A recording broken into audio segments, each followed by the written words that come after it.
بسم اللہ الرحمن الرحیم۔ مولا صلی وسلم دائما ابدا علی حبیبک خیر الخلق کلہم۔ اللہ تبارک و تعالیٰ کا فضل ہے کہ اس مالک نے پھر مسلمانوں کو عزت عطا فرمائی، فلسطینیوں کو۔ تو سب سے پہلی گزارش میں فلسطینیوں سے یہ عرض کروں گا کہ پریشان نہیں ہونا، اللہ تبارک و تعالیٰ کی مدد آپ کے ساتھ ہے، اور ہر غیرت مند اور حلالی امتی حضور کا وہ آپ کے ساتھ ہے۔ آپ جہاں بھی، ویسے اللہ تبارک و تعالیٰ کا وعدہ ہے اذا جاء نصر اللہ والفتح ورأیت الناس يدخلون فی دین اللہ افواجا۔ اس آیت مبارکہ کے اندر ویسے تو بہت سارے راز پنہاں ہیں، اور انا فتحنا لک فتحا مبینا، لیکن آپ نے جو کام کر کے دکھایا ہے یہ اللہ تبارک و تعالیٰ آپ کو جزائے خیر عطا فرمائے، اور حضرت نوح علیہ السلام کے تصدق سے اور میرے نبی کریم صلی اللہ علیہ وسلم کی زلف عنبرین کے تقدس سے اللہ آپ کو عزتیں عطا فرمائے اور اسلام کی سر بلندی اسلام کو نصیب فرمائے۔ اللہم اعز الاسلام والمسلمین، اللہم اعز الاسلام والمسلمین۔ جو آج حضرات پاکستان میں بیٹھ کر یہ کہہ رہے ہیں کہ یہ ظلم ہوا، فلاں ہوا، تو میں ان سے یہ پوچھنا چاہتا ہوں کہ تم مسلمان کیسے ہو؟ کتنے بڑے مسلمان ہو؟ تمہیں تو حق ہی نہیں بنتا کلمہ پڑھنے کا۔ تم کہیں ہندوستان کے اندر چلے جاؤ یا کہیں کافروں کے پاس چلے جاؤ۔ مسلمان انہوں نے قرآن پاک پکڑ پکڑ کر مسلمانوں کے ہاتھوں سے گرائے، مسلمانوں کے بچوں تک وہ اتنا عرصہ ہو گیا قتل کرتے آ رہا ہے، مسلمانوں کی عورتوں پر، مسلمانوں کے بچوں پر۔ ہم تو مسلوں پر بیٹھ کر دعائیں مانگتے رہے، بیچ کر تلوار خرید لیا مسلح ہم نے، عزتیں لٹتی رہیں، ہم دعائیں کرتے رہے۔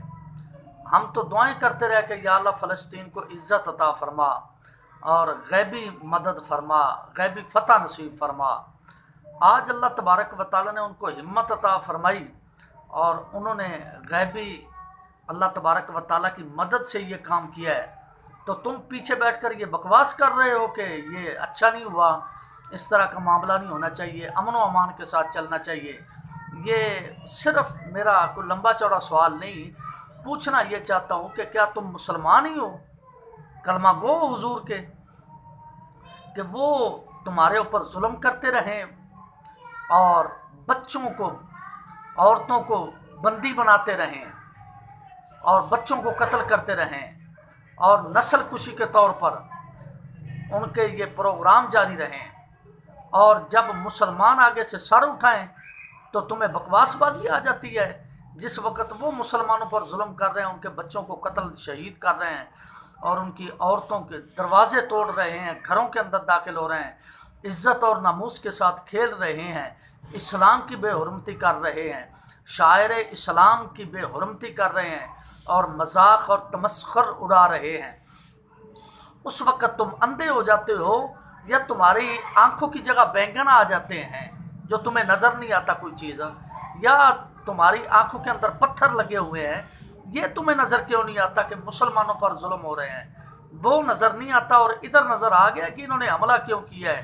ہم کہتے ہیں اللہ تبارک و تعالیٰ کے فضل و کرم سے آج بھی اگر حکومت پاکستان سنیوں کو ادھر جانے کی اجازت دے تو اللہ تبارک و تعالیٰ کے فضل و کرم سے سنی وہاں پہنچ کر انشاءاللہ مدد کرے گا فلسطینیوں کی، اور جہاں کہیں چیچنیا، فلسطین اور کشمیر کے اندر جو ظلم و ستم ہو رہا ہے، تم تو بیچ کر کھا گئے، ان کو پیسے لے کر بھی تم تو ہضم کر گئے، اور اب یہ بکواس کر رہے ہو کہ جناب اس طرح نہیں ہونا چاہیے تھا، اور فلسطین کے ساتھ، اسرائیل کے ساتھ اس طرح نہیں ہونا چاہیے۔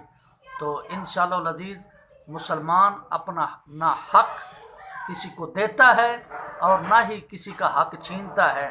یہ مسلمانوں کا حق ہے القدس، اور یہ مسلمانوں نے حاصل کرنا ہے۔ سب سے پہلے سلطان صلاح الدین ایوبی، ان سے پہلے حضرت عمر بن خطاب، نبی کریم صلی اللہ علیہ وسلم کا وہاں امامت فرمانا اس بات کی طرف اشارہ ہے اور مشیر ہے کہ یہ القدس یہ ہمارا ہے، مسلمانوں کا ہے۔ جہاں کئی مسلمانوں پر ظلم و ستم ہو تو ہم مسلمان ان کے ساتھ ہیں انشاءاللہ۔ اللہ تبارک و تعالیٰ کے فضل و کرم سے آئے فلسطین زندہ باد، ہماری طرف سے آپ کو سلوٹ، اور انشاءاللہ ہر مسلمان غیرت مند اور حلالی دودھ پینے والا، حلالی ماں کا بیٹا اور خود بھی حلالی، وہ ہر مسلمان آپ کے ساتھ ہے۔ اللہ آپ کو فتح و نصرت نصیب فرمائے۔ اللہ تبارک و تعالیٰ اپنے محبوب کی مبارک زلفوں کا صدقہ آپ کو فتح